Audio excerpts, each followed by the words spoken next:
오늘 아침을 여는 말씀은 욥기 35장 6절에서 7절까지 말씀입니다. 그대가 범죄한들 하나님께 무슨 영향이 있겠으며 그대의 악행이 가득한들 하나님께 무슨 상관이 있겠으며 그대가 의로운들 하나님께 무엇을 드리겠으며 그가 그대의 손에서 무엇을 받으시겠느냐. 욥기 35장 말씀은 33장부터 이어지고 있는 욥을 향한 엘리후의 의견 중 세 번째 연설을 우리에게 소개하고 있습니다. 오늘 말씀을 통해 하나님께서 주시는 은혜가 무엇인지 깨달아 알고자 합니다. 욥과 세 친구들의 논쟁은 총 3차례나 주고받는 과정 속에서 결론을 내지 못한 채 마무리됐습니다. 그 장면을 옆에서 지켜보고 있던 엘리후는 그 모습들을 답답해하며 욥에게 화를 냅니다. 욥에게 화를 낸 이유는 욥이 자신의 의로움을 지나치게 주장한다 생각했기 때문입니다. 그래서 중재자 역할을 자처하며 그들의 대화 사이에 끼어들어 욥의 고난의 원인이 무엇인지 밝혀내려 한 것입니다. 33장에서는 욥에게 고난을 통해 죄를 깨닫게 하시고 구원하시려고 하는 하나님의 계획과 섭리를 깨달으라고 촉구하고 34장에서는 욥이 강조했던 자기 의를 반박하기 위하여 하나님의 공의를 강조했습니다.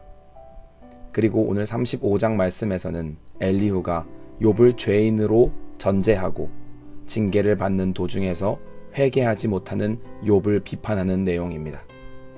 욥이 회개를 하기는커녕 끝까지 흥분하면서 자기 결백에 대한 주장을 굽히지 않고 하나님께 항변을 하는 모습을 꼬집습니다.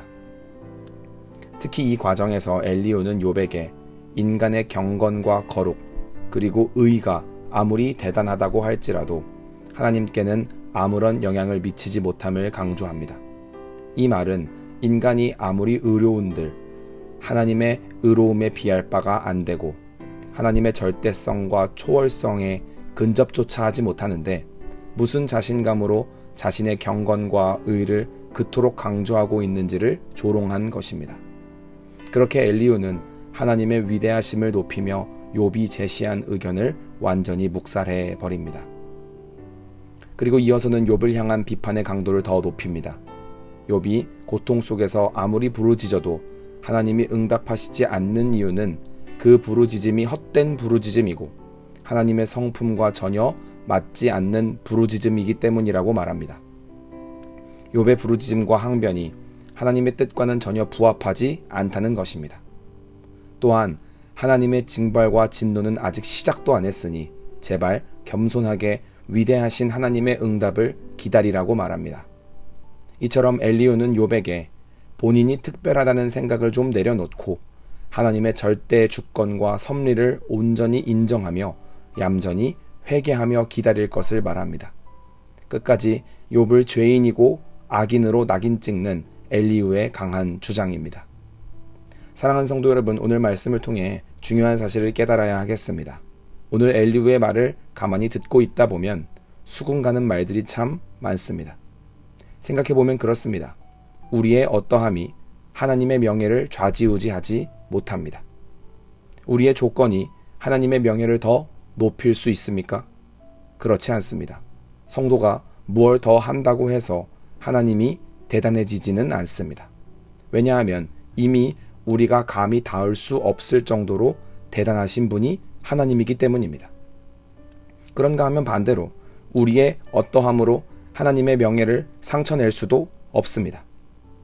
그분은 완전하신 분이기 때문에 우리의 조건이 하나님을 깎아내릴 순 없기 때문입니다. 그래서 우리가 할 수 있는 것이라곤 그 위대하시고 전능하시고 절대적이신 하나님 앞에 얌전히 엎드려 있는 것 말고는 할 수 있는 게 없어 보입니다. 그러니 이런 면에서 보면 엘리후가 가지고 있는 하나님에 대한 이해는 틀린 것이 하나도 없어 보입니다. 그러나 엘리후가 놓치고 있는 것이 있습니다. 그것은 무엇입니까? 그렇게 위대하신 하나님이 우리의 아버지 되신다는 사실입니다. 하나님에 대한 엘리후의 이해는 전부 다 맞는 말뿐입니다. 그러나 엘리후는 그것보다 더 큰 자리와 위치와 명예가 있다는 것을 놓쳤습니다. 그것은 바로 그 하나님이 절대자의 위치에서 우리를 지배하시는 게 아니라 아버지와 자녀의 관계로서 우리를 길러내신다는 사실입니다. 우리의 어떠함이 하나님을 좌지우지할 수는 없지만 하나님이 좌지우지 되시겠다고 말씀하시는 것이 기독교 신앙의 신비입니다. 우리의 믿음은 한없이 부족하지만 그분이 우리를 믿어주시겠다는 것이 기독교 신앙의 아름다움입니다. 놀랍지 않습니까? 엘리후는 하나님의 존재를 자꾸 옳고 그른 것을 판단하시는 분의 수준으로 제한했습니다. 성실한 조건과 그것을 만족시키는 보상으로 이루어진 수준으로 하나님의 일하심을 가뒀습니다. 절대자로 하나님을 생각하는 데서 멈춘 것입니다. 그러나 중요한 것은 하나님이 절대자가 아니라는 것이 아니라 그분이 우리가 죄인 되었을 때에 우리를 위하여 죽으러 오신 아버지 되신다는 이 내용이 그 어떤 것보다 더 크다는 것입니다. 기독교 신앙의 핵심이 그 내용 안에 담겨 있다는 사실입니다. 보상이나 심사나 자격에 대한 이야기가 아니라 하나님의 은혜에 대한 이야기가 더 크다는 것을 깨달아 알아야 하겠습니다. 오늘 우리들의 생각도 더 앞으로 나아가야 하겠습니다. 우리도 인생을 살아가면서 엘리후와 같이 하나님이 얼마나 크신가, 하나님이 얼마나 더 대단하고 위대하신가에서 멈추지 말고 그 위대하고 대단하신 하나님이 우리를 왜 자녀로 부르셨는가, 왜 자신의 목숨을 내어주시면서까지 우리를 필요로 하시는가에 대한 물음으로 우리 인생을 톱아보시기를 바랍니다. 그때에 비로소 은혜가 무엇인지 깨닫고 감사가 무엇인지 알게 되며 기독교 신앙이 주는 신비와 행복을 바르게 누리는 성도로 세워져 나갈 것입니다.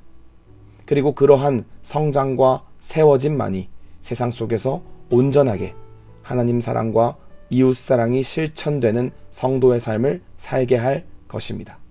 오늘 하루를 살아가시면서 우리를 자녀로 부르신 하나님의 은혜를 생각하며 감사와 찬양을 하나님께 올려드리는 복된 성도의 삶을 살아가시길 주님의 이름으로 간절히 소망합니다.